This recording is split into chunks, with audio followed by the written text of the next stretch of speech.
is back. The Drool King Lotor has returned with a dark energy that can destroy the galaxy. Our only hope? The Voltron Force, a team of 5 heroic pilots that control 5 awesome robot lions. When Lotor's monstrous robo beasts attack, the lions come together to form Voltron, defender of the universe. Oh! Let's Voltron! Oh! Let's Voltron! Oh! Let's Voltron! Welcome, Voltron fans. This is Marc Morell, your host for Let's Voltron, the official Voltron podcast. We're here for the first time in 2025! Oh, yeah. And I'm here with my co-host, Greg Tyler. Welcome, Greg. Hey, how are you doing, Mark? Happy New Year. Great. It's been a wonderful change to 2025. I'm hoping for bigger and better things for Voltron in 2025. Yes. Yeah, and in the meantime, we're going to be talking about something from some years back which was pretty great about Voltron. Right. So before we get into what we're here for, obviously we had a little bit of a holiday break. So how was your holiday break? It was really good, but really busy. Brief backstory. When our daughter was very young, we had a spare bedroom that we set aside and made into a playroom for her. Actually, it started out here in the basement, but a couple years later, it moved into a spare bedroom upstairs. Basically, my home office and her playroom swapped spaces. Anyway, for Christmas, my wife and I decided to give her a budget and let her redecorate that space into something more age appropriate, so she could have a place to hang out and something a little more, kind of like just a hangout spot, basically, so she could have friends over and just chill. One thing led to another. Let's put it that way. And now we are renovating and redecorating multiple areas of our house, Nice. including this room.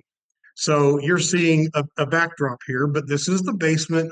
My home office is down here in the basement, and it's going to be a little while before this thing gets finished. But in the meantime, this room is almost empty of stuff right now. My collectibles are stuffed away somewhere else.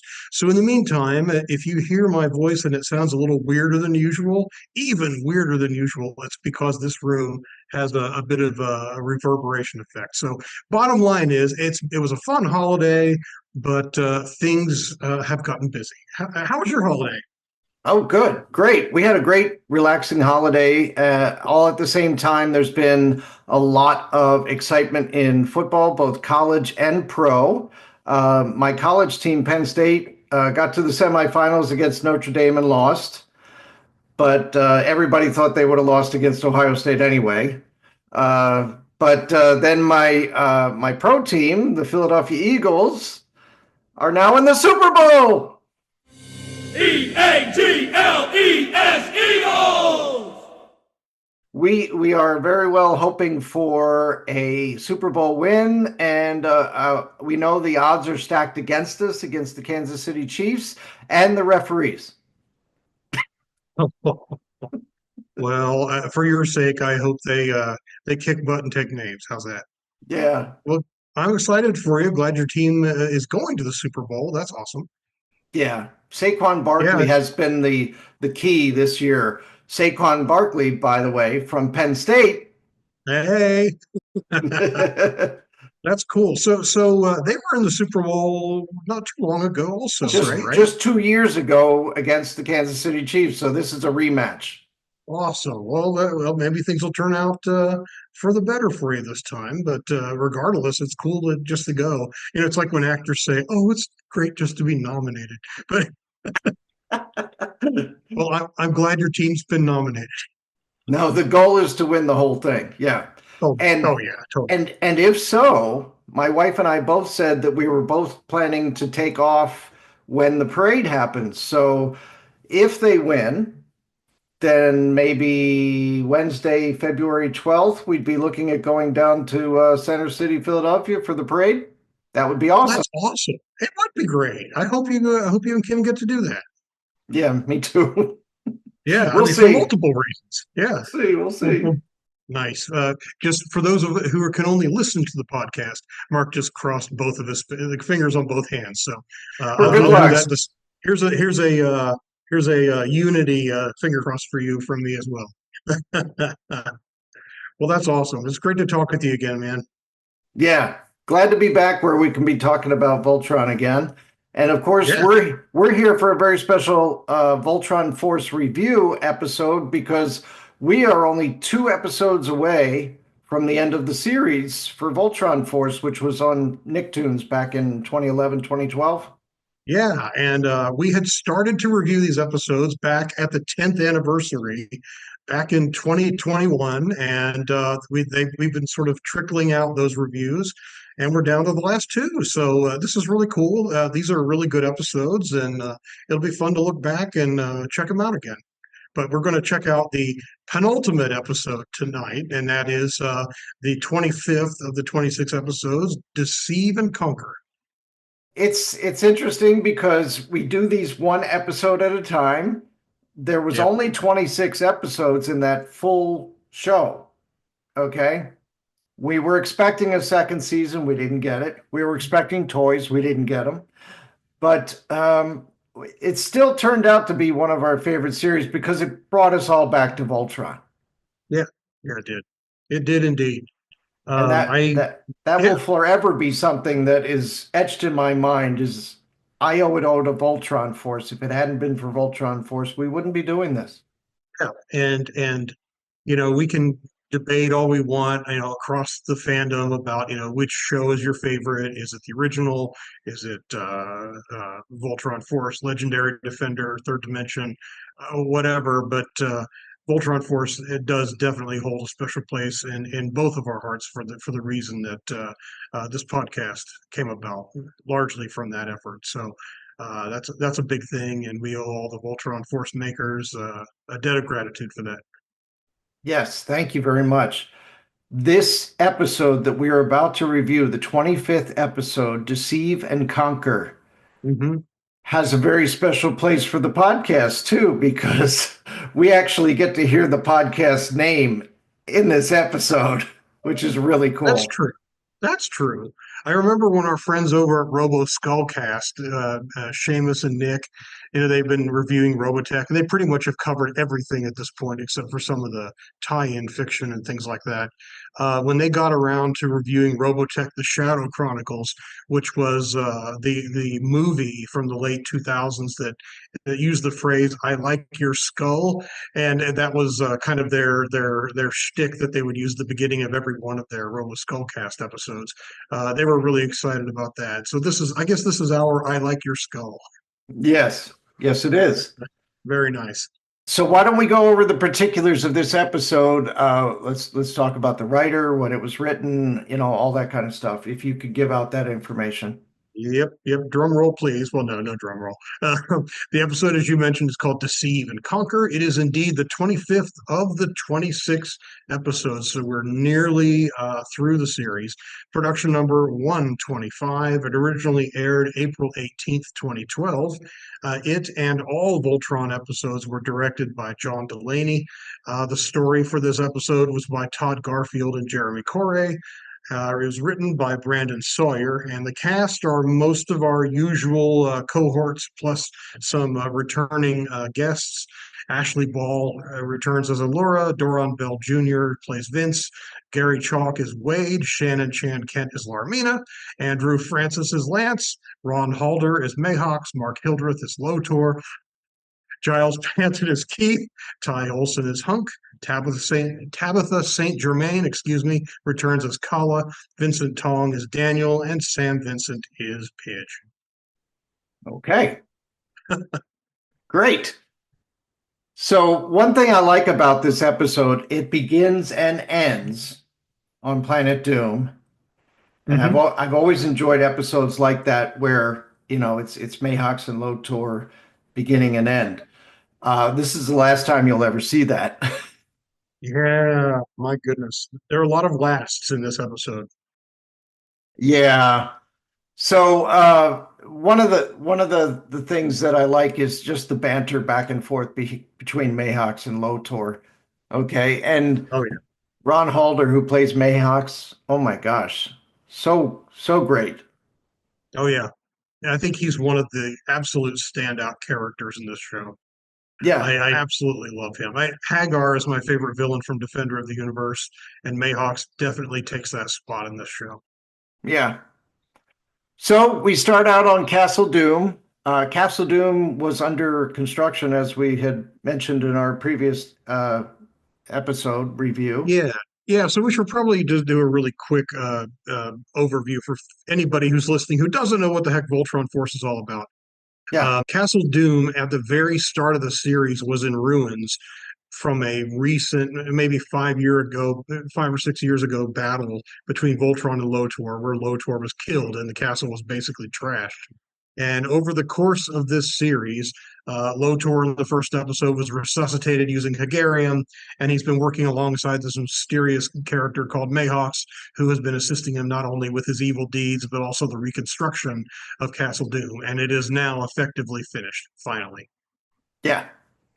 So standing in all its glory with a huge aura of Hegarium glowing strongly within a thorny crown that adorns the top, Mayhawk says, Castle Doom. And he looks on, beaming, more pleased with his work than we've ever seen him before. Lotor is with him, also pleased, but Mayhawk says, there are times when all I can do is stand in awe of my own skill. And Lotor says, what skill? By my count, your plans have a 100% failure rate against Voltron. A lump of dirt would get the same results. I love that line. Oh, I do too. And I keep thinking, let's see, what was Lotor's success rate ever? Right. But Yeah. So Mayhawk seethes at the insult, but holds his tongue. Lotor is still admiring the castle, but he says, still, it is a magnificent castle you've built me, Hegarium glowing atop the crown like my own personal jewel. The entire galaxy's supply. Mayhawk says, almost. A nice touch, isn't it? And Lotor says, intoxicating. Suddenly, Lotor begins to climb up the castle, heading straight for the Hegarium because his eyes started to glow with the Hegarium again. Mayhawks grabs hold of his feet, but Lotor keeps climbing. Mayhawks has those mechanical legs that stretched out, and they extend, but not enough, and eventually Lotor lifts Mayhawks with him. And Mayhawk says, my lord, the Hegarium is there for a purpose. Castle Doom requires a staggering amount of power to maintain its... And then Lotor kicks Mayhawks off to the ground, pausing in his climb just long enough to turn and sneer. And Lotor says, Mayhawks, I'm no longer interested in your opinions, your designs, or your stupid plans. My castle is finished, and you're fired. So basically, it was Lotor keeping Mayhawks around just till he got his house back. I guess so. I have no idea. And what did he think that Hegarium at the top was going to do, other than just be something for him to just kind of soak up? I wonder. Hold on. I don't know. Mayhawks recovered on the ground. For some reason, his firing didn't seem to bother him. In fact, he's smiling. Mayhawk says, my lord, your timing is just awful. It's like he knows something. And Lotor says, be gone, Mayhawks. I'm no longer your lord. So, reaching the thorny crown, Lotor rises, absorbing all the power from the Hegarium orb into his own body. As this is happening, you seem to be watching this from a distance, is the vision of 8 eyes. I wonder what that might mean. But Daniel suddenly sits up in his sleep with a scream. In his dorm room. So we've done a cut to the Castle of Lions. Yep. So it fades out from Lotor and the Hegarium to now Daniel where he is. And that's the end of the teaser. So that's kind of a thing. Yeah, then you would normally go into the title sequence. Yeah, so a quick recap. A few episodes back, Daniel was long story, but basically Daniel was got infected with Hegarium from an encounter with a spider-like robeast that we had seen all the way back in the first episode. And so there seemed to be a potential link between Daniel and Lotor in an earlier episode. And Lotor, of course, is enriched with Hegarium, and so was this spider-like robeast. So whatever's going on here seems to be related to Hegarium. Yeah, they've been calling it a Hegarium infection Yeah. for Daniel. Yep. So we come into the Castle of Lions control room. Vince and Larmina are looking over some video screen charts, and Lance says, "So, the Daniel situation." Now, this would make you think, as soon as you see that, it would make you think, well, what was whatever he was screaming about at the beginning of it, right? Think that would be the first thing if you weren't super familiar with the ongoing plot. And the ongoing plot, as a recap, is that over the last couple episodes, so Daniel and his friends Vince and Larmina are cadets who, from the very first episode, had been recruited as potential new members of the Voltron force. And then over the last couple episodes, Larmina became the official new Blue Lion pilot, so that Allura could basically become Queen of Eris. And Pidge also resigned to basically be the on-site technical guru at the Castle of Lions, and Vince succeeded Pidge as the new pilot of Green Lion. So the only cadet remaining is Daniel, and that's the situation they're referring to. But if you aren't super familiar with the plot to this point, yeah, that line would certainly give you make you think that maybe they know what the heck's going on with what we just saw in the teaser. And that's the thing. They don't know what's going on with his infection. The only people that know are Vince and Larmina and Daniel. Yep, they've all been keeping it secret from the mainstay Voltron force. Yep. But now that Vince and Larmina are full-fledged members of the Voltron force, can they keep this away from the rest of the team? We'll find out. So we see that Keith, Lance, and Hunk are all there, and Keith says, "Is it me, or has he been acting even more Daniel lately?" And Lance says, "Can you blame him? We had 3 cadets, and now 2 of them are official Voltron force. Can't be easy sitting around hoping one of us is ready for the Voltron retirement home." And of course, in this show, even though these cadets have been brought up, to eventually succeed some of the pilots, none of the people in the Voltron force is old. So it's a joke. I mean, they're clearly older than the cadets, but they're by no means, old. So They're not in their late 60s. no. Yeah, they got plenty of fight left in them. Yep.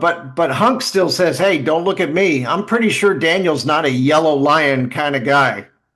Lance gets a bit of a smirk, turning to Keith. He says, the kid has always had his eyes on black."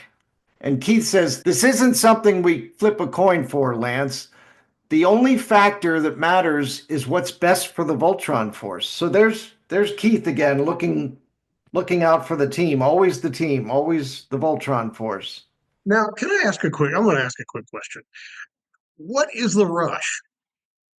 With getting Daniel to take over somebody's position. Allura had a pretty natural realization that it was time for her to rule the planet full time and care for her people. Pidge's departure was not at all anticipated. It felt like a major rush job, but I think it was paced deliberately to put Daniel in a more difficult position as a plot, as a progression of the plot. But there's been no indication that anyone else is itching to leave the team. So, these guys are talking about, well, what do we do about Daniel? Which one of us is going to leave? Why do any of them have to leave? What's the rush? I don't know.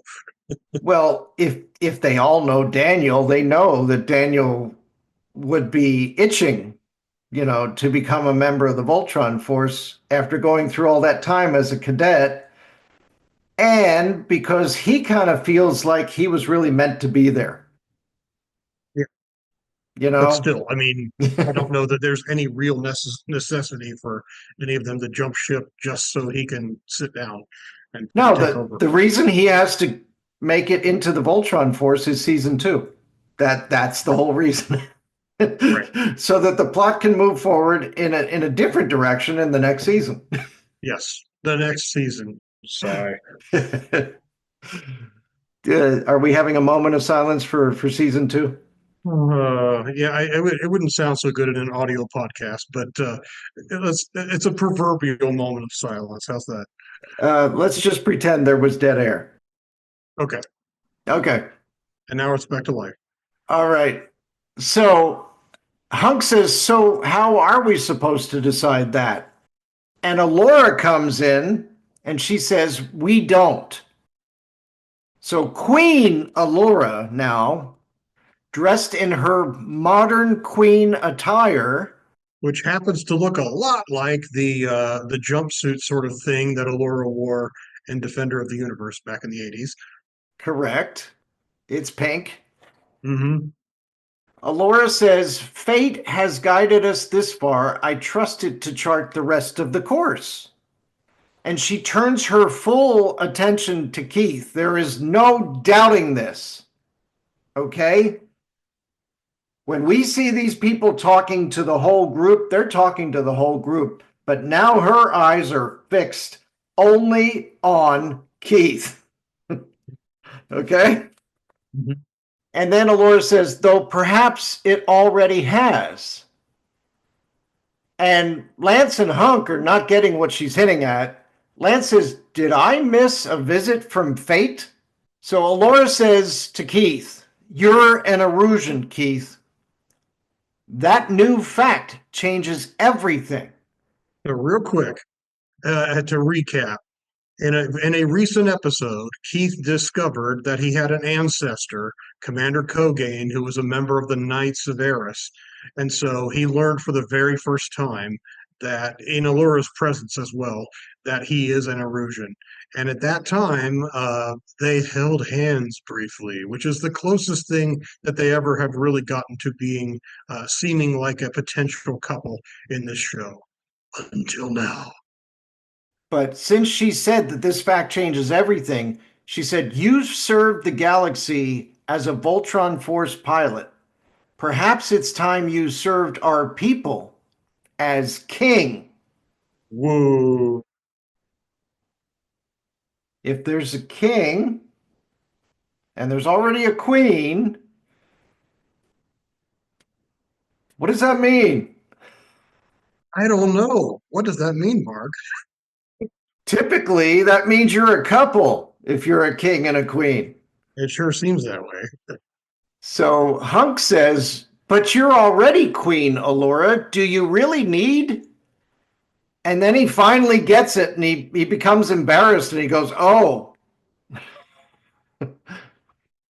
Then Alora puts a hand on Keith's shoulder and he looks torn. This is clearly a tempting offer for him, but Keith says, this isn't just about what I want. Black's always been the point position. It's not just a question of Daniel being ready to join the Voltron Force. Is he ready to lead it? And then he looks around and he doesn't see Daniel at all. And he says, and where did he go? Mm-hmm. So Daniel's gone. So we see the lair. The next scene is in the lair. Remember the lair? Yes, the lair was a cadet only sort of a hideout, a secret location where they could meet and talk about stuff, not in the presence of the Voltron Force pilots. But fairly recently, well, Hunk was invited to. He knows about it. He's known about it for a while, and but other than him, I don't think anyone else knows about it just yet. No. Yeah. So Daniel, Vincent, and Lermina are down in the lair. And right now, only Daniel looks comfortable being there. Vince and Larmina, they're feeling kind of uneasy being in the lair now that they're full-fledged Voltron Force pilots, right? Right. And Daniel says, what? Vince says, nothing. It's just, do we really need a secret meeting place now that now that Larmina and I, uh, Daniel says, it's okay. I get it, but I really need your help, and it's something we can't tell the team about. Well, now they really look uneasy. And Mhm. Larmina says, we're on the team now, Daniel. There's kind of a lot of conflicting loyalties here. Daniel says, that's what I'm getting at. There doesn't have to be. If you help me with this, I'll be on the team too. And if not, I may never be official Voltron Force. So Larmina says, what are you talking about? So Vince already knows, but Vince says the Hegarium infection. Yeah. Daniel says, exactly. They're never going to let me pilot a lion with that stuff running through me. Larmina says, you don't think Pidge could science up something to, and Daniel says, no, it has to be us, and it has to be soon. The infection's getting worse. And Vince says, getting worse how? And Daniel clearly doesn't want to tell him. And then we dissolve again to Castle Doom. So at this point, does Daniel see an end game to the infection without the Voltron Force being involved? And how does he see that? Don't know that he sees an end game. I mean, we'll hear what he thinks needs to happen here in a short while, but he mustn't think they whatever it is that he thinks he's going to do. He probably can't do only with the help of his two friends. So he's probably going to need the Voltron Force, but he's also telling them all this on the sly. So it's clearly going to be something, whatever he gets them to do. It's not going to be perhaps sharing all the info that the Voltron Force would need. I do think that this, this is one of the things. Now, I'll say this: as much as I actually genuinely love Voltron Force, one of the things, especially the first time I watched it, it wasn't until a repeat viewing that I really got to enjoy Daniel. The first time through, Daniel annoyed the crap out of me. I have to admit it. I'm just going to cut to the chase Really? Tell because, us how you really feel. yeah, I mean, he did.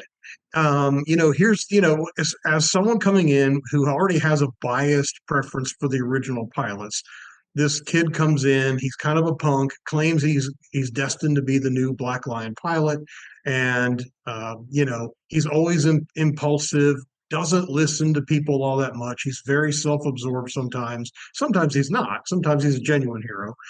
He does grow over the course of this series, this season, but then he gets this Hegarium infection, and now he's manipulating, whether he intends to or not, he's manipulating his friends into doing something that they know is wrong for his personal benefit. And the first time through, this was like a culmination for me. It's like, come on, people. You guys are on the team. You should know that there are no conflicting loyalties. It's all about the team. It's all about, defending the universe and Voltron and power of the lions and all that stuff. Uh, and he's being manipulative, whether it's his own self-absorption that he had early on.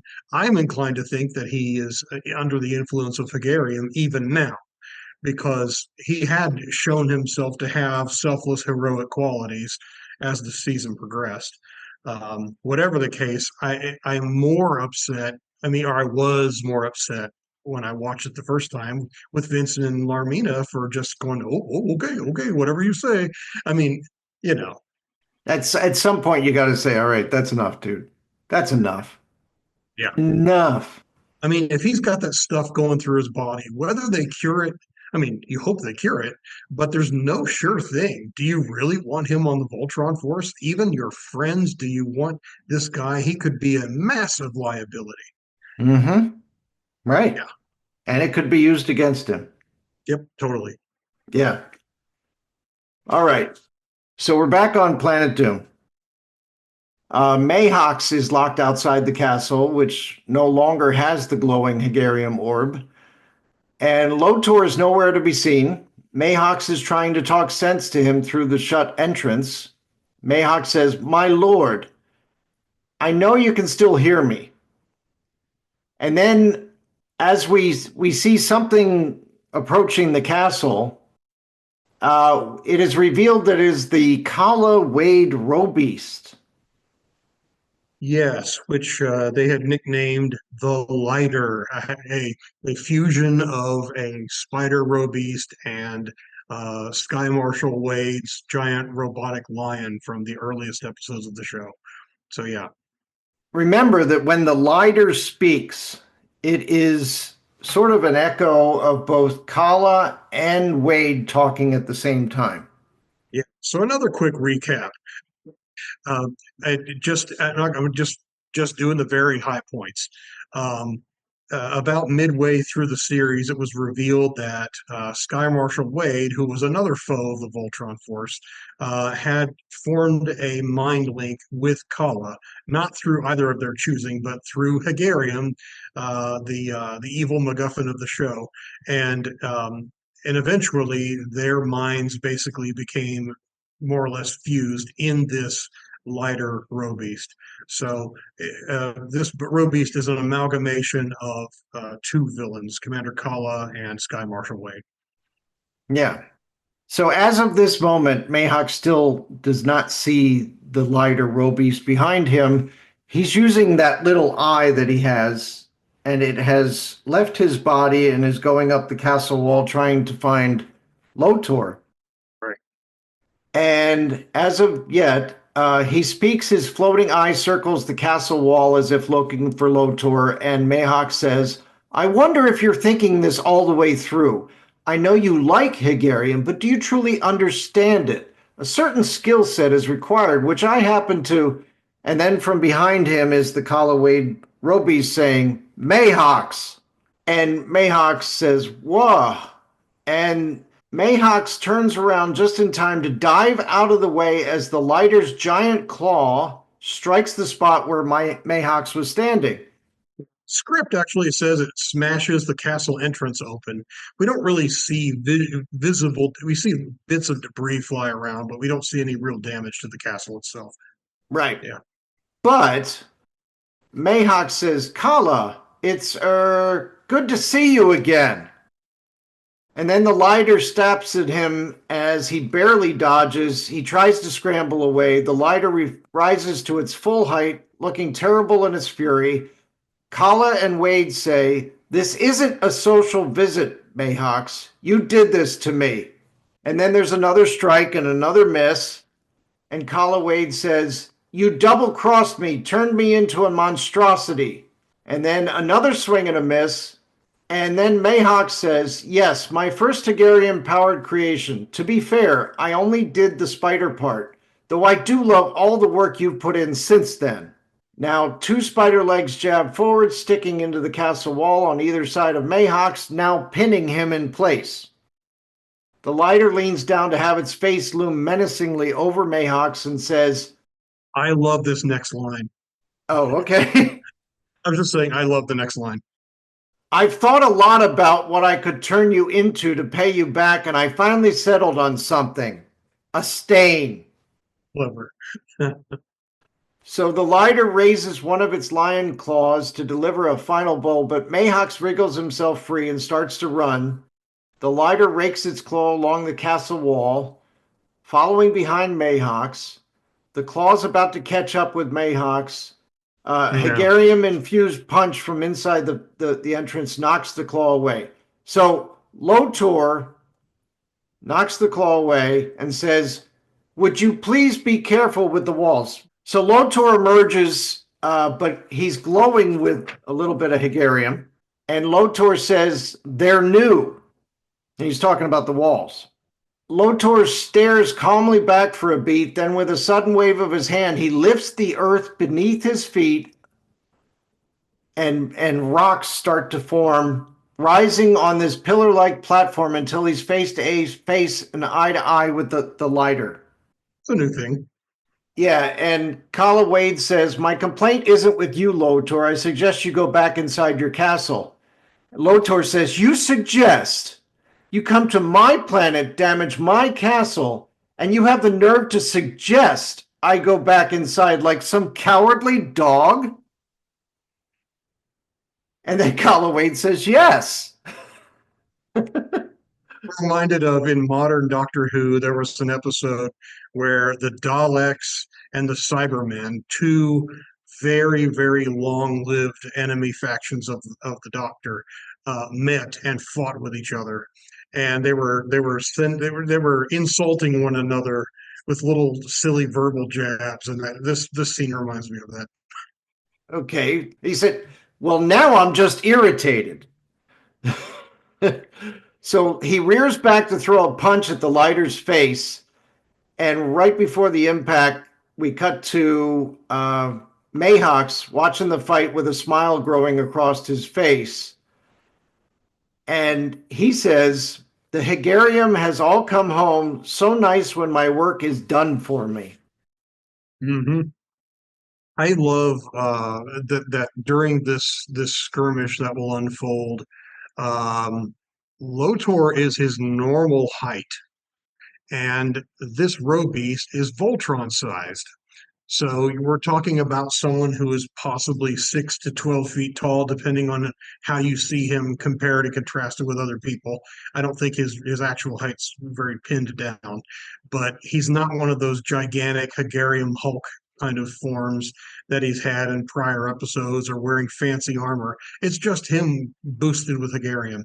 So this human-sized person engaged with this hundreds of foot long lighter road beast is actually quite something to see. Yeah, and he feels like he's 100 feet tall and bulletproof. Yeah. But they fight. Yeah, basically there's a fight.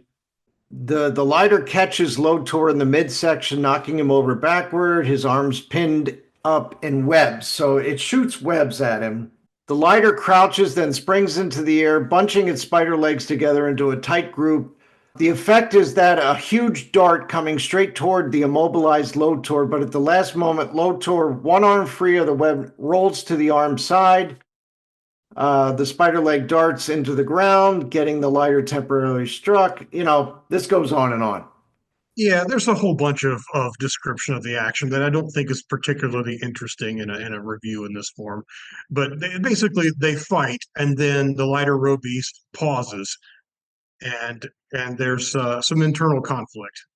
Yes, so it's talking to itself. So we get to hear separately Kala and Wade this time. Yes. Okay, so Kala says, this is a waste of our energies. Lotor is a distraction.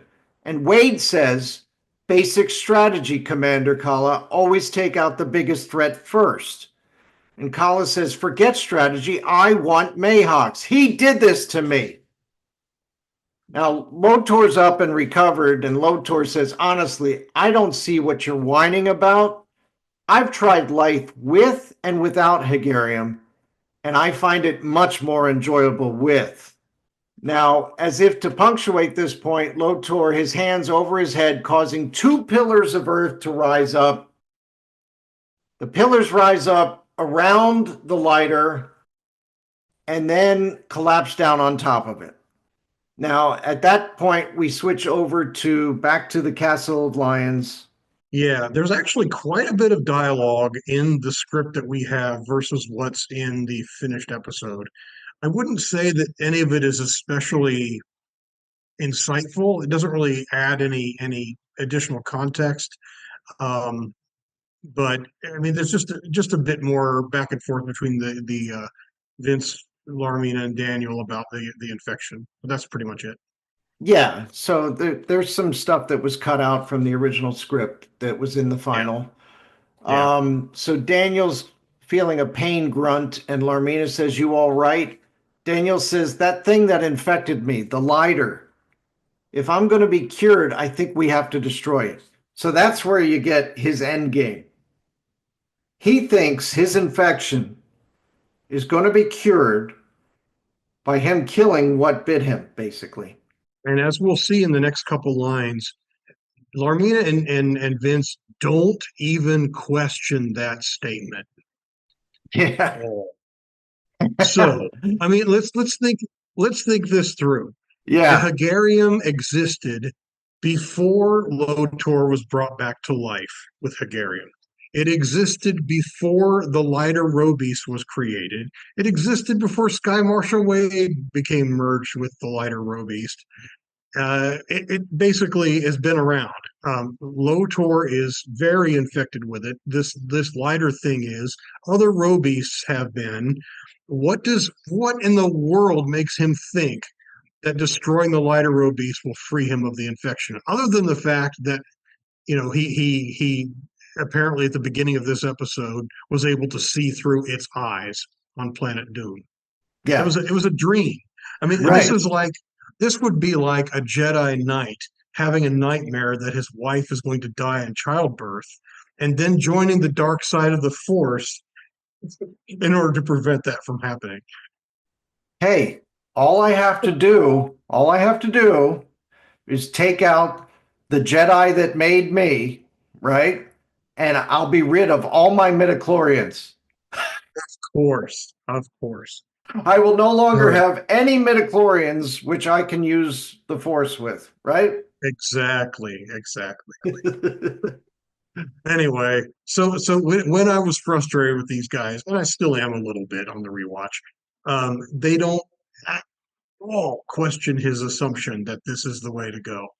No, nope. So Larmina says, there's no way the three of us can take that thing down alone. And Daniel says, so we'll get the rest of the Force on board. But nobody says anything about the infection, okay? So nobody asks him at this point, so how are you going to tell the rest of the Force that you got to take down the lighter Robeast without them knowing what's going on? Mm-hmm. Let's plan this. Okay, yeah, they're going to plan it really well here, aren't they? Yeah. He says, look, I know you guys aren't cadets anymore, but come on. One last secret pat, please. I don't want to be the one left behind. Poor Daniel. And Vince says, once more into the lighter's lair. And Daniel says, actually, that's not exactly where we're going. He tells them. He Yeah. gets the buy-in, and then he tells them. Yeah. Oh, by the way, we have to face Mayhawks, Lotor, and the lighter Robeast. On Planet Doom, their home turf. Yeah. That's a little bit more than they bargained for, I think. Yeah. Okay. So we're back to Planet Doom again. And this time, Kala and Wade say, you can't win this fight, Lotor. This is merely sport for you, but I am fueled by a burning vengeance. Lotor says, true, but sadly, I'm just better at this than you. So Lotor starts to run and leap as a series of earth pillars, which he's throwing up at increasing height levels under his feet. He reaches to a height a little bit above the lighter's head, then leaps off, throwing a wicked gravity and Hagarium-assisted punch that sprawls the lighter on its stomach. And on Castle Doom, Mayhawks climbs up to an open balcony, getting a better view of the battle, and Mayhawk says, lovely view. The lighter rolls onto its back, still staggered from Lotor's punch. Lotor says, you picked the wrong day to challenge me. At the peak of my power, I almost pity you, but I despise pity. So Lotor goes even more into a symphony conductor mode, waving his arms to throw up massive, sharp pillars of earth. And he says, try not to make a mess when you splatter. I like how they were saying they were going to turn Mayhawks into a stain, and now he's telling the Robeast that he's going to, not going to splatter them. So I love that.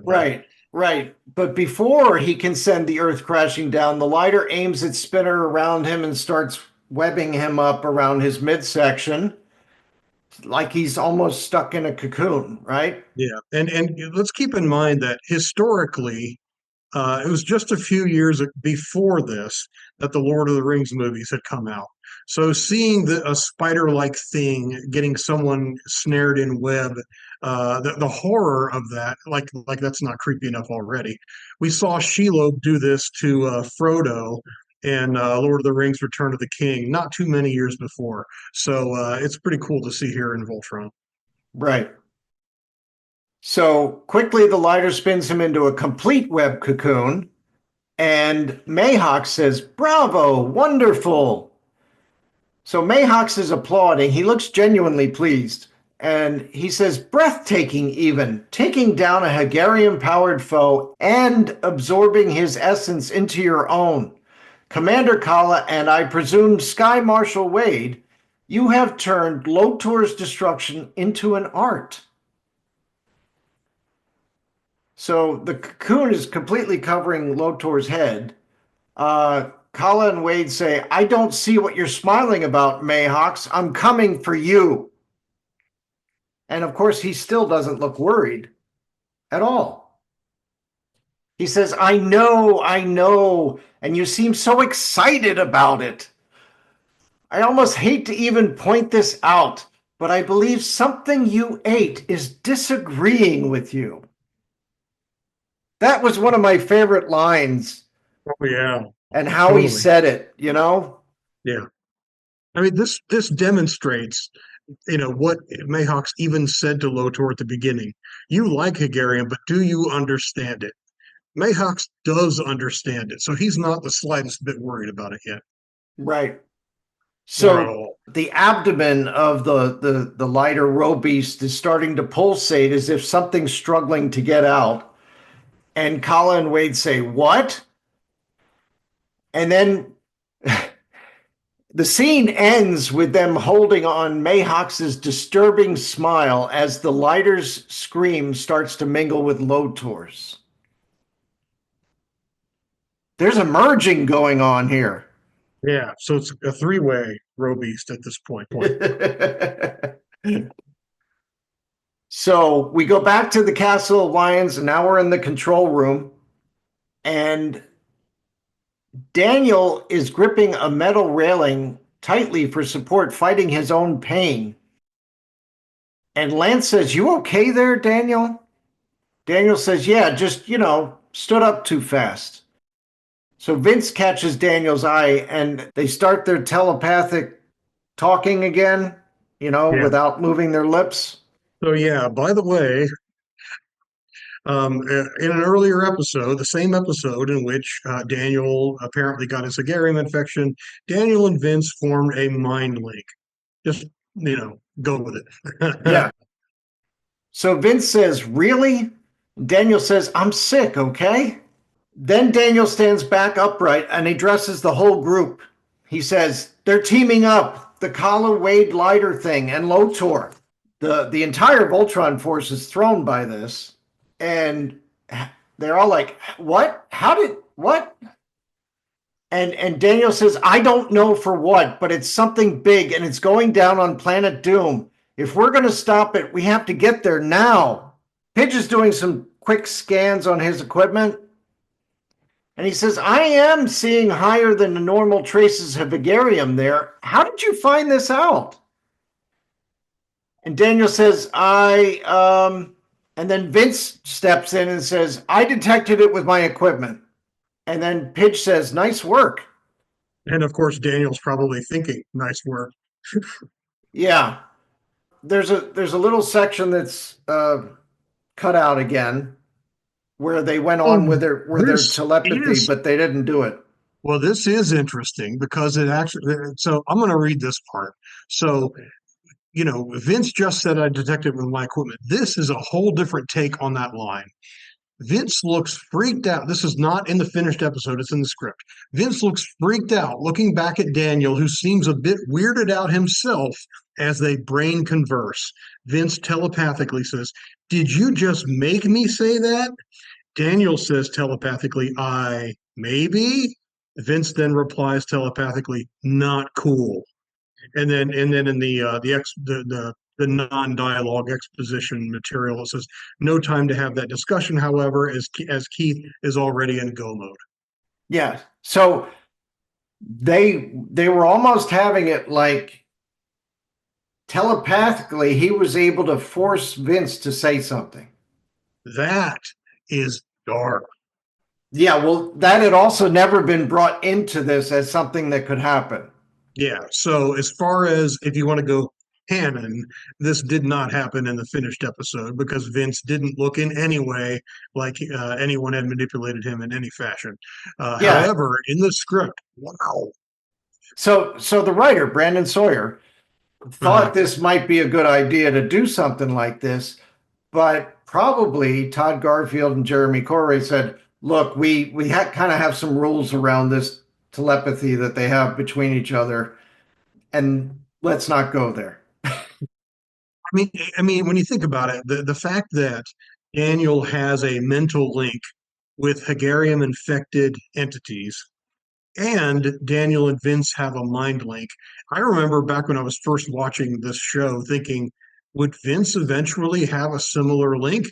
I mean, he's already linked with someone. I mean, there's a layer of indirection there through Daniel. I wondered if that was going to happen in the show, and it didn't. But my goodness, this omitted portion of the script sure went to a dark place, didn't it? Yeah. Yeah. So, like you had said, Keith's in go mode. So he says, "All right, we're hitting Planet Doom. Time counts on this one, people. So let's move." Pidge starts to move. Alora starts to move. Larmina starts to move. Vince starts to move. And Pidge is like, "Oh." And Vince says, "Right." And Alora says, "Oh, I'm so used to." And Larmina goes, "No, I get it. So this was a little awkward moment. But then Pidge gives a gracious smile and says, "Go get him." And Alora says, "Don't worry about me. The Blue Lion needs you now. It's always been Voltron's nature to evolve." So there was that moment there where, okay, we realized this is still very new to these guys when they have to go to the Lions. Yeah, that was really cool. And Pidge and Alora have to remember, oh, I'm not going. Yeah. I like that a lot. Keith says, "You're riding co-pilot in black today, cadet. Let's see what you've got." And he's talking about Daniel. And Daniel says, "Woo! Affirmative, sir." And Keith says, "Just get in the Lion." So we see the Lions shoot out from Aris and then head towards Doom. And as they're approaching the surface of Planet Doom, Daniel says, "Planet Doom, creepy as ever." So the Lions land. Lance looks at the new castle. And Lance says, "Great. Lotor got his house back." Keith says, "I don't see the man himself or the lighter beast. What did your intel say, Daniel?" Daniel says, "There, on the castle, something's moving." And Hunk says, "What is that thing?" And Vince says, "Oh, no, no, no, no, no." So Mayhawks looks up, seeing the same thing the Voltron force is seeing, but the reaction is very different. Mayhawk says, "Ah, the Voltron force. I love it when everything comes together." Just thinking of Hannibal from the A-Team. Yes, that's exactly comes what I was thinking. Thank you. Yeah. He always had that cigar in his mouth, and he always says, "I love it when a plan comes together." Yeah. Now we see the lighter, this time merged with Lotor, so it looks different. Can you describe it? Me take a look at it visually. The script gives a description. It looks like it's right behind you. Yeah, it does, doesn't it? So basically, it has what look like actually all 8 spider legs. The abdomen has these globe-shaped projections that are glowing purple with agarium. The entire body and legs and everything are glowing purple with agarium. It also has 2 humanoid arms sticking out that are clearly supposed to be Lotors. And instead of the lighter face, which even though it was a lion spider combo, still looked mostly like a spider. Now it basically looks like Lotor with the little what are those called on the front of the spider head, the little pincher things. Yeah, I don't know what those are. Yeah, I'm not an expert in spider anatomy, but it looks like a detail in the like a helmet. So what they did here is Voltron Force is a 2D, 3D show, just like Voltron Legendary Defender was, where the characters were mostly 2D elements and most of the mechs and vehicles and things like that were 3D elements. This is a 3D element for the Robeast. And so Lotor, who's usually a 2D character, they've made a 3D version of his face to have it be a part of this new Robeast, and it looks pretty darn hideous. I mean, 8 legs, 2 human-like arms, Lotor's head. It's pretty nasty. And it looks like it's attacking your head. Yes, yes. In the video version of this podcast, I chose a rather disturbing image of the Lotor slash lighter Robeast right behind me. So yeah. So Vince says Kala, Wade, and Lotor, and Hunk says Loto Lighter. Yeah, Hunk's the one who gives these wacky names to this thing as it keeps mutating. And Lance says, not the time, Hunk. Lotor says, yes, now this is a work of art.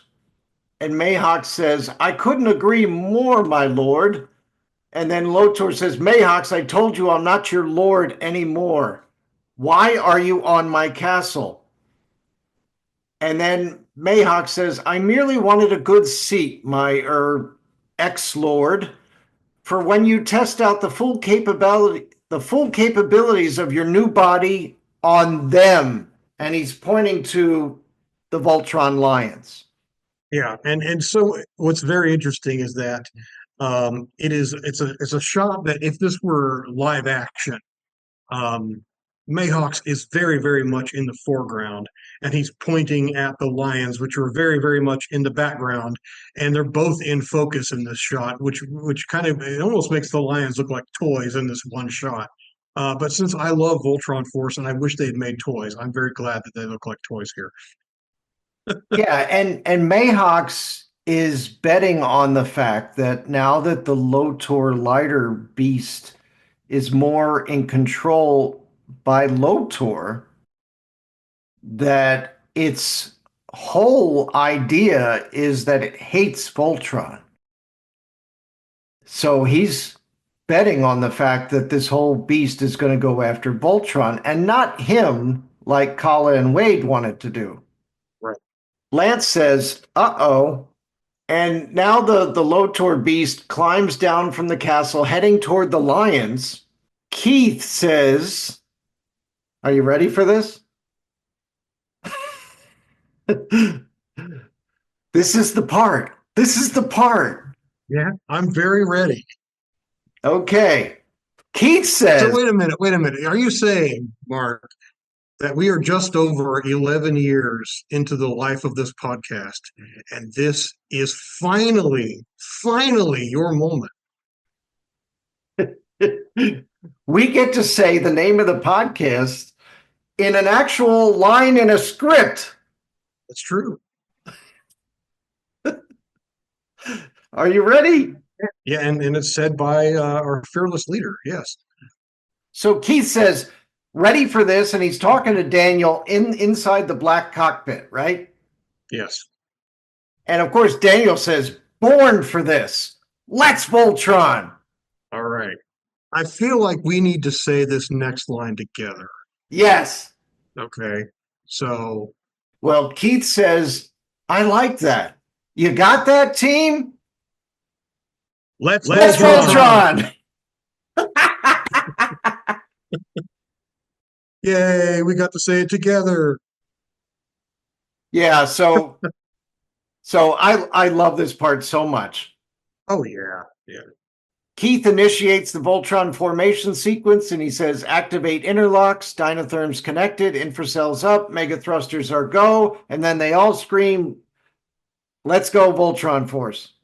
It would have been cool if they all screamed, let's Voltron, but hey. Yeah, you know, beggars can't be choosers. I know.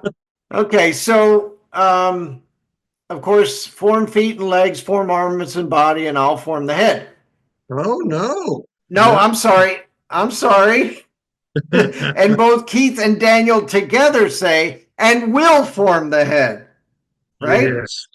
Good stuff. Yep. Yes. So the transformation sequence ends just in time for Voltron to get dropkicked by the Loader Beast. Whoops. Loader lighter, Lodo lighter. Okay.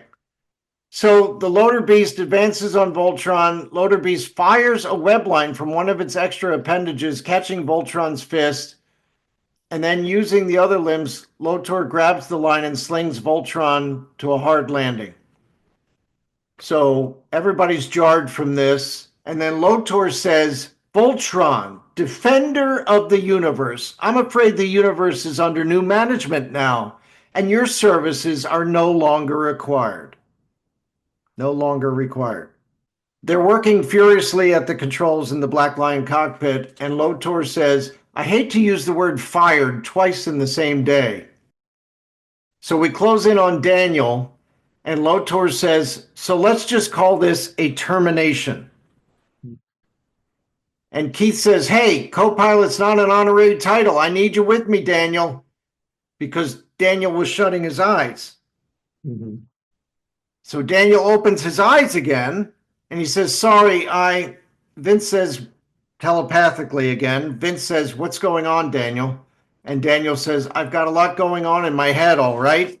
Daniel is having, he doesn't quite realize it just yet. He's having, through his mental link, because of all the Hegarian stuff, he's able to see what Lotor plans to do. So he's having a short, like a short-term precognition, and he's anticipating an attack, a very specific kind of attack. And so, yeah. He basically saw that Voltron was going to get speared right in the heart, right? Yeah.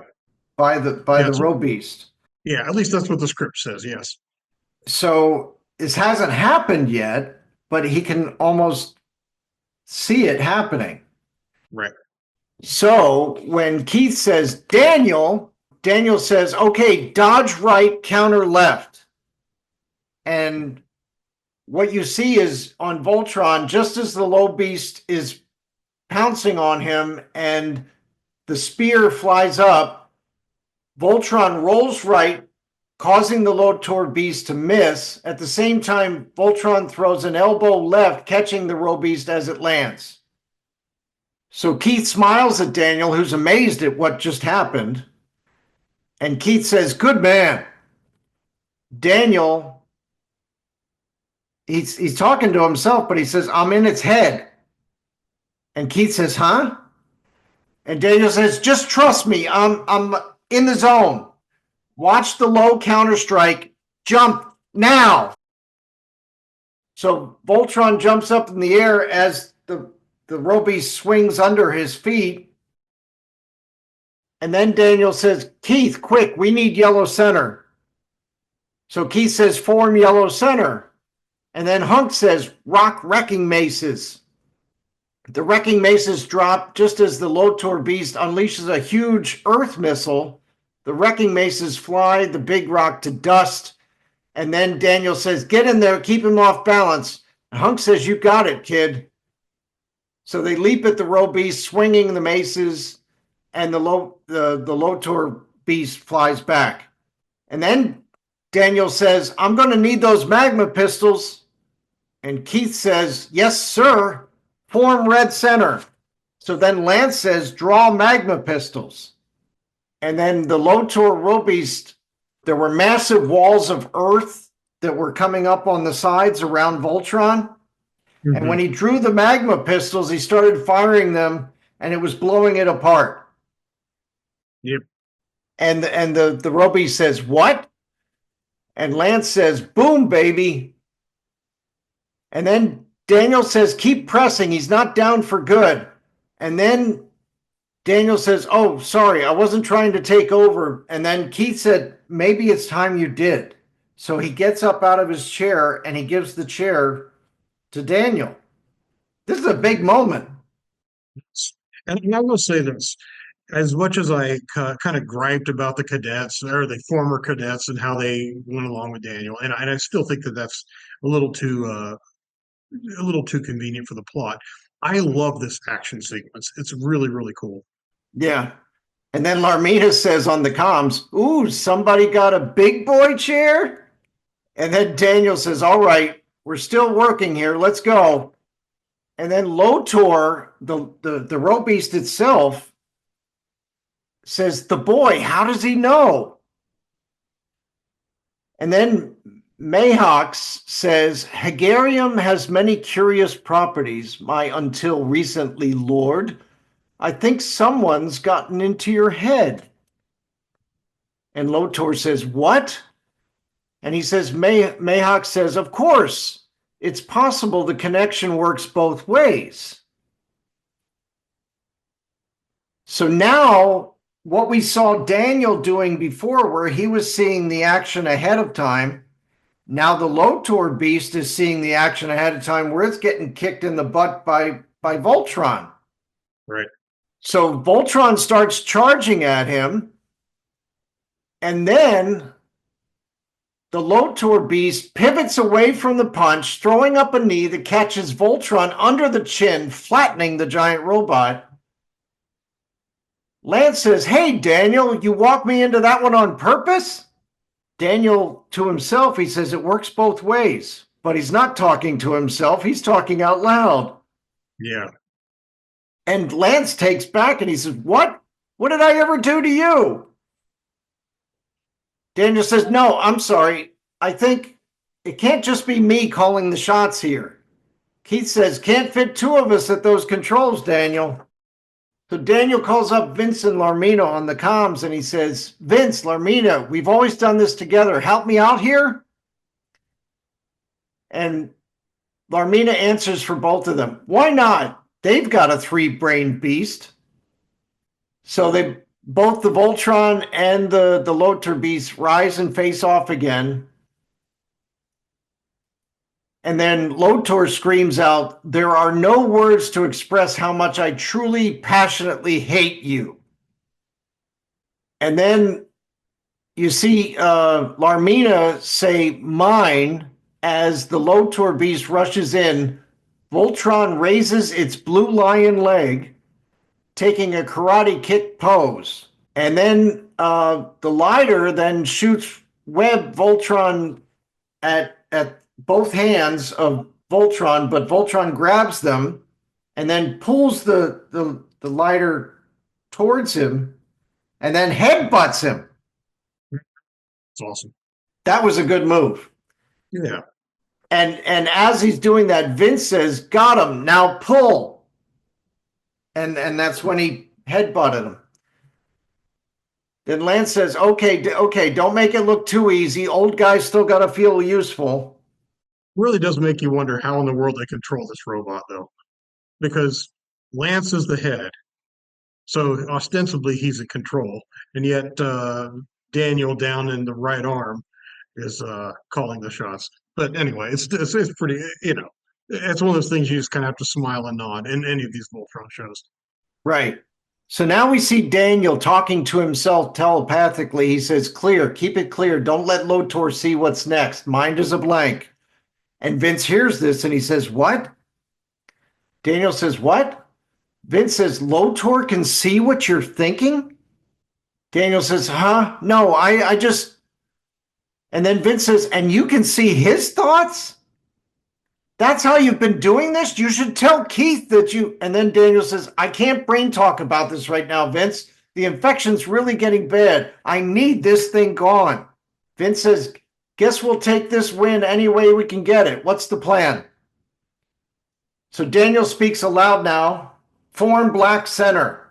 Daniel says, Larmina, Vince, get your boost ready. We're doing this together. So with black center, Larmina, Vince, and Daniel are all going to plug into their boosts in their Voltcoms. Mm-hmm. So, quick recap. Each cadet has an ability to give Voltron a boost of power, a very distinct boost of power. Larmina is able to give Voltron what she calls a butt kick boost, where it gets basically high speed, high agility martial arts abilities. Vince can provide a power boost so that Voltron has more energy and ability to, more gusto than normal. And Vince can give it a speed boost, which makes Voltron much faster overall. So they're basically all plugging in and applying all three power boosts at the same time. And the funny thing is that once Daniel said we're doing this together, Larmina says, seriously? Like in an awesome way. Yeah, yeah, yeah. Keith says, seriously? In a worried way. Yeah, I love that. And then Daniel says, oh, yeah. And then Larmina eagerly hooks the cables into her Voltcom. Vince and Daniel do the same. Larmina says, butt kick boost. Vince says, power boost. And Daniel says, speed boost. And then you see Voltron speeding up its attacks on the Lotor beast, who can't keep up. And then Daniel says, form blazing sword. The blazing sword forms. Voltron pulls the most epic move we've ever seen. It finishes with a blinding flash of blazing sword energy where it just jumps up and completely comes down hard on the lighter row beast, and it completely disintegrates it. Yeah. I mean, they're just like itty bitty bits of debris, but Yeah, and as they're coming down, Daniel's yelling, now! Boom. So Larmina is completely stoked. She says, woohoo! Hunk says, whoa!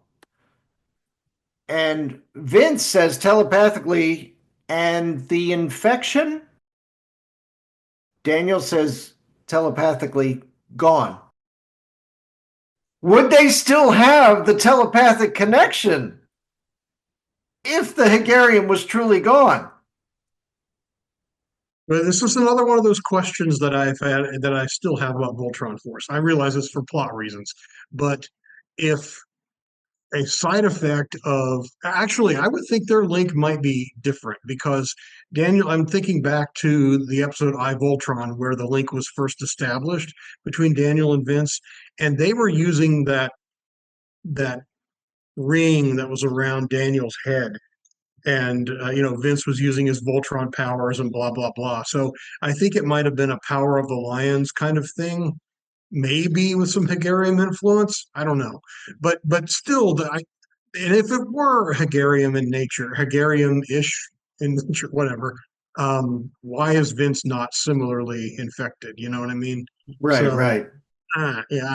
So anyway, that was a powerful move by Voltron, destroying the Lotor, Kala, Wade, Robeast. Daniel now turns to Keith, who looks at him proudly and extends a hand. And then as Daniel shakes it, we dissolve to back on Eris. Remember that setup that they had for when Vince got to be the Green Lion pilot? Yeah. It was outside. It was originally the stage that they had set for the Queen's coronation. Right. But then they ended up using it to give Vince his official pilot, Yeah. The ceremony. Well, that's where they did this. And this is the ceremony for this time Daniel. We see both Voltcoms glow. Keith places his already removed the black key into Daniel's Voltcom. And now Daniel has the black suit on. Okay. So Keith says, it's your show now. Welcome to the Voltron Force. Hey. So they smile and salute each other. And then Larmina breaks the moment with a loud whistle. Woohoo! Yeah. And then as Larmina rushes Daniel, Vince hangs back a little. He still doesn't look comfortable with this, how this all went down. But nearby, Alora approaches Keith and says, I agree and I'm proud of you, but are you sure you're ready for this? Keith says, absolutely.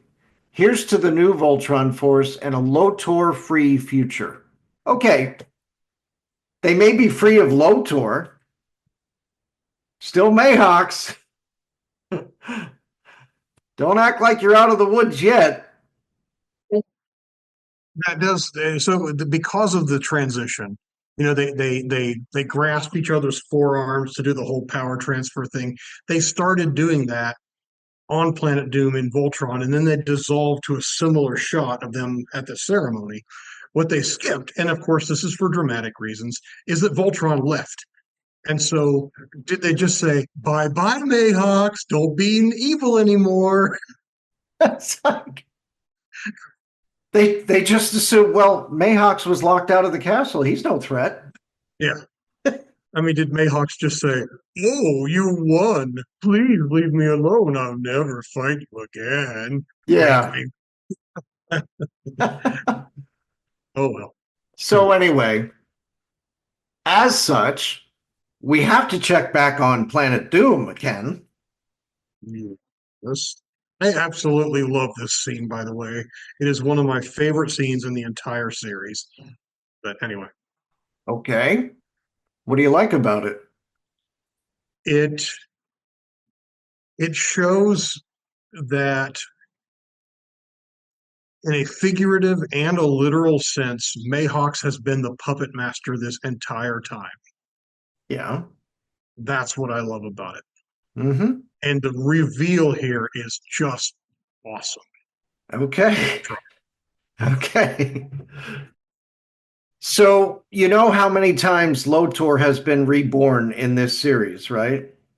I've forgotten. I've got it tracked somewhere, but I can't remember.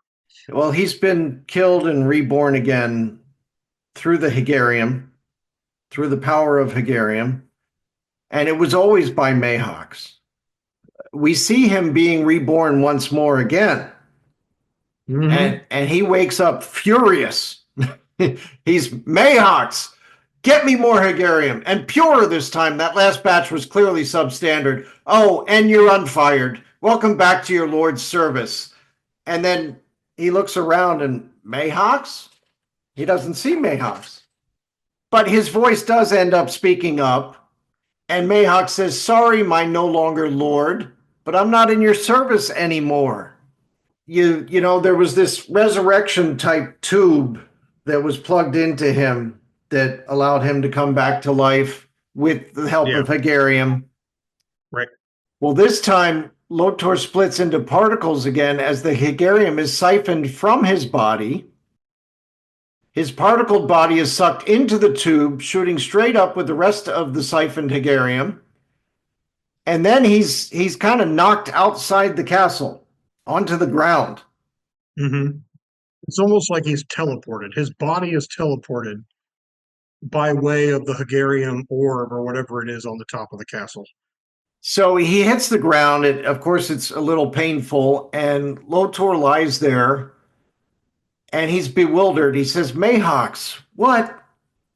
And Mayhawk says, I hated to waste the Hegarium on one more resurrection, my very much ex-lord, but I couldn't let you miss Castle Doom's groundbreaking ceremony. And Lotor says, don't you mean dedication? And Mayhawk smiles. Do I? What we see from Mayhawks now, you know, he always had those metal legs, right? Yeah, they could telescope and let him rise up and all that. Yeah. Well, this time, Mayhawks is rising, pulled into the air by some contraption, revealing that Mayhawks doesn't have legs. He has tentacles. Enormous tentacles. How they fit inside those itty bitty little legs, robo legs, don't know, don't care. It is awesome to see this reveal. I love it. Yeah, it would seem impossible that these would fit into his mechanical legs. But as he reaches the center of the room, tubes begin to rise up towards him, and each one of these tentacles plug into each one of the tubes, and they light up. Everything begins to rumble. Mayhawks' many smaller tentacles plug into tubes that extend to the sides of the room. And then outside, the floating eye darts away as a stunned, barely conscious Lotor looks up to see Castle Doom rumbling, the surrounding towers pulling underground as the castle rises. And then his floating eye returns to the socket, and Lotor says, my castle. And Mayhawk says, my roe beast. So the castle is now a roe beast. Yes, and as a result, and since a lot of it was underground, it's pretty darn big. So it's a huge roe beast. Yes. So now it floats over Planet Doom, and then the roe beast smashes Lotor. Yes, so the Robeast has very long tentacles, like Mayhawks has been revealed to have, and one of those smashes. This is what I really love is the ending here for Lotor. One of the tentacles of the Robeast comes down, smashes Lotor into the ground, but you don't actually see that. They cut to a wide shot of the entire planet Doom, and the impact of that SWAT causes the planet to crack open, and you see veins of what look like lava or energy or whatever it is. Um, this is a big deal. The whole planet is breaking apart. Yes, yes. So it's like you just destroyed your whole planet. Yeah. I'm sure that the planet was probably weakened by Lotor yanking enormous shards of Earth from it during his fight with the Robies, but a planet is a lot bigger than a bunch of shards. So the fact that this caused this level of damage is a really big deal. So I just love the reveal here where, Mayhawks is literally, because his tentacles are controlling the tentacles of the Robeast, is the puppet master physically for the Castle Doom Robeast. And because he's been manipulating and working behind the scenes and manipulating Lotor and even in this very episode, Lotor and the lighter Robeast just verbally manipulating them. He really has been the puppet master this entire season. Yeah. I love And we know there's only one episode left. it. Yes. So this is the lead up to that. This is the Yep. the cliffhanger before the climax of the whole season. Yeah. So basically, in the very last shot, you see the planet getting all the little cracks all over it, and then you see this enormous mass fly off of the surface of the planet. It is the Castle Doom Robeast, and where it's going is not going to be. It's not going to be a fun place when it gets there. So that's the end of the penultimate episode of Voltron Yes, Force. there you go. Penultimate. That's a great word to use for that. Yes. Yeah. So, I still have to a lesser extent my gripes with Daniel or with Vince and Larmina in particular. Daniel isn't fully in control of himself about some of the choices they made in this episode, big time. However, on the whole, I really love the build up to what's going to be, spoilers, a massively awesome finale. Yeah. So do we think Daniel truly deserves to be on the Voltron Force, or do you think he just sort of snuckered his way into it? Would say the latter. How about you? Yeah. Does that mean he would never be ready? But he No, certainly is ready now. but if you lead by deception, is that really leading? No, not at all. No. No, I mean, and he is the last person out of all of the heroes that we've seen, Voltron Force and otherwise, who should be running the Voltron Force. Yeah. I mean, I'd put Manset and Black Lion before Daniel, or Cloak from that prison, the Void, Yeah. or any of the Lion Riders, or even the kid Lion Rider. What was his name? Daigo. Yes. Put him in front, or hell, Dudley would be better than I Daniel. I don't like Dudley. I'm sorry. Oh, I don't either, but he'd be better than Daniel is right now. I'm sorry. I want Voltron Girl from Oh, yeah, yeah, I from want the the Voltron. on Drayden Drayden, at baby Manset's Drayden. place. Yeah. Yeah, she'd be great. Yeah, yeah, But good call. but yeah, that it just doesn't seem right that he gets that by deceiving other people, and this is where the whole title comes from. Yeah. Deceive and conquer. Well, it's not just Daniel deceiving and conquering; it's Mayhawks Oh deceiving and yes. conquering. I mean, it's always Yeah, been that way. It's always been the parallels between the good guys and the bad guys, right? Yep. Yep. And on the good guy side, it was Daniel deceiving everybody else into getting his spot on the Voltron force. Right. And on the bad guy's side, it was Mayhawks deceiving Lotor into taking over basically everything. I mean, this episode sets up uh, a pretty amazing last episode. I wish it weren't the last one, but we have Mayhawks at the peak of his power. The Voltron force has been lulled into a false sense of security and tranquility, and they are in their worst possible state because the worst possible leader of the team is now in charge of Black Lion. So you've got the heroes not knowing they're at their worst, and you got Mayhawks very much knowing that he's at his best. And so he again is the puppet master. The Voltron gang has no idea what lies ahead. Even Vince, who now knows, that Daniel was deceptive, he really doesn't know how bad things are going to get.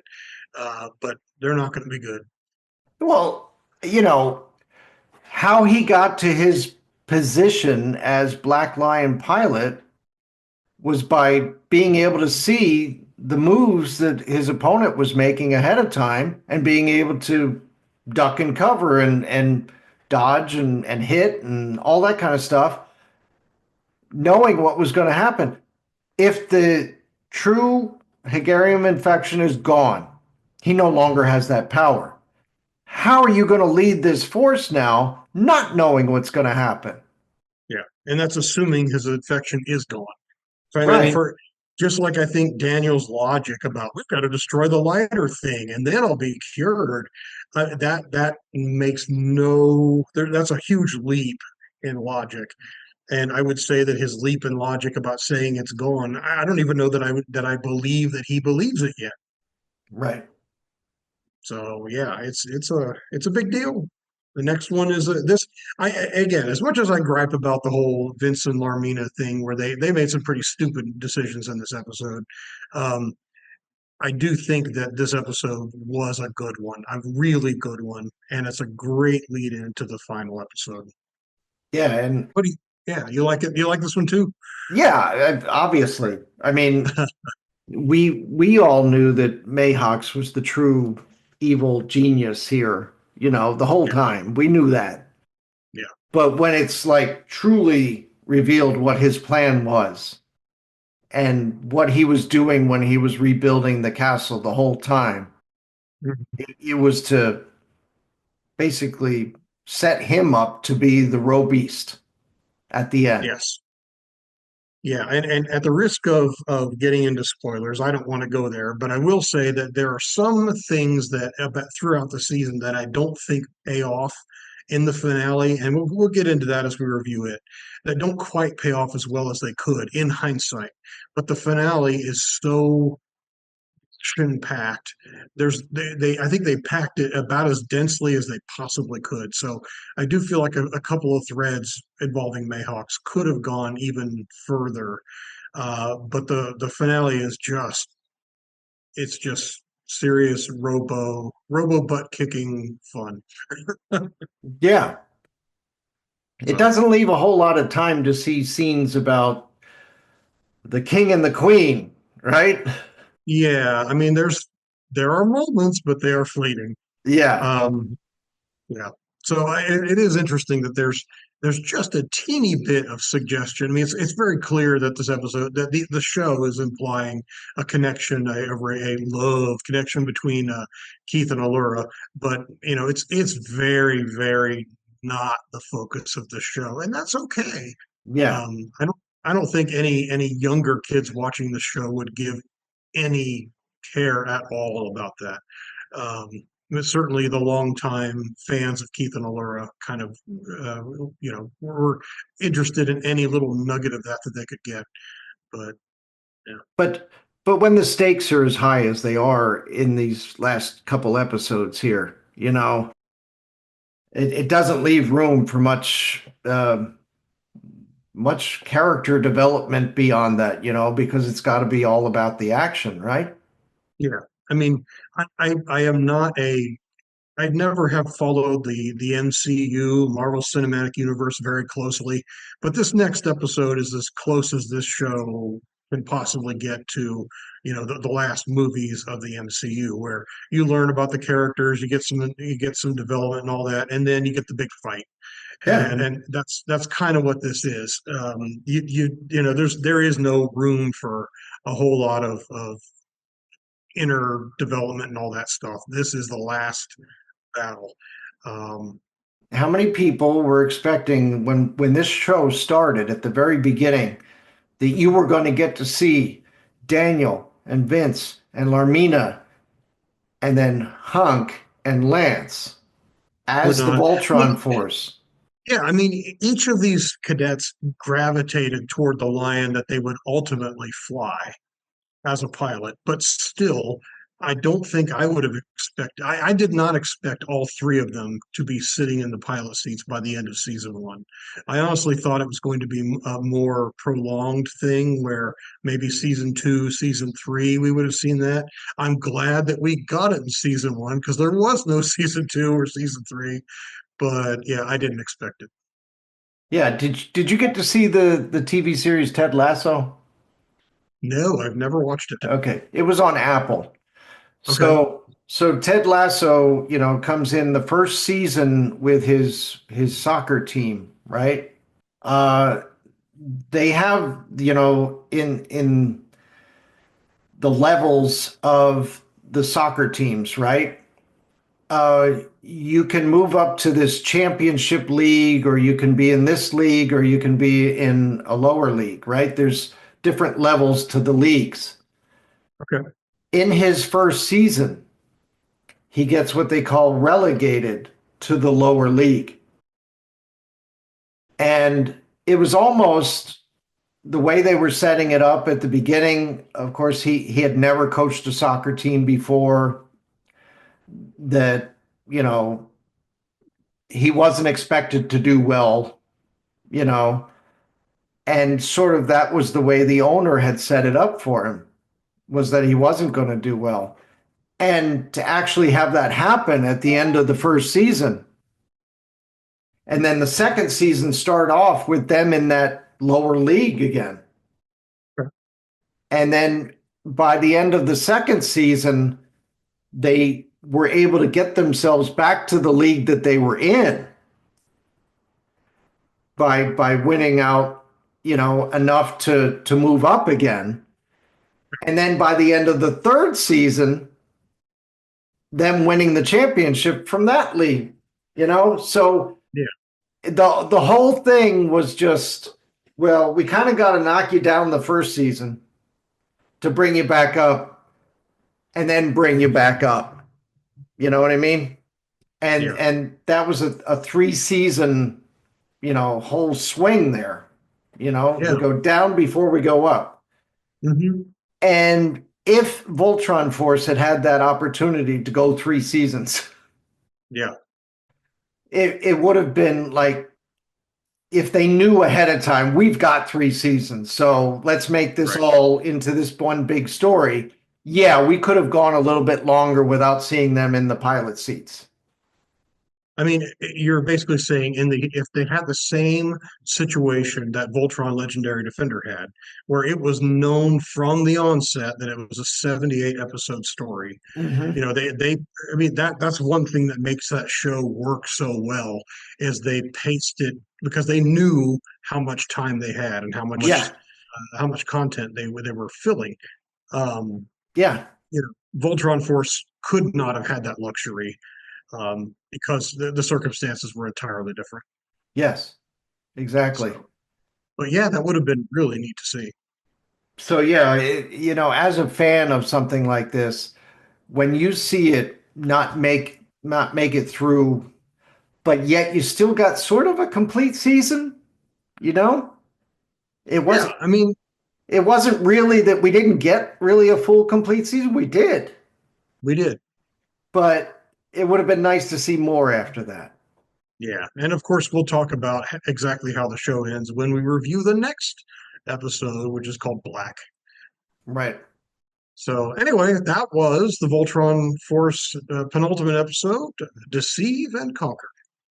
Yeah, so thanks for joining us again on Let's Voltron, the official Voltron podcast. Any last thoughts? I love Voltron Force, and once again, I wish it had lasted longer, but I'm glad that we got what we did because, as you mentioned early on, it did rejuvenate a lot of people's interest in Voltron as a whole, and it did indirectly lead to this podcast. So, Yes. and the podcast has been huge to me, obviously more to you since you created it, but I've been on it for almost 9 years now myself as co-host, which is still blows my mind. And it's been a huge, huge part and wonderful part of my life. So thank you, Voltron Force. And thank you, Marc Morell. Oh, you're welcome. Ready for this? Going for this. Let's Voltron. I like that. You got that, team? Let's Voltron!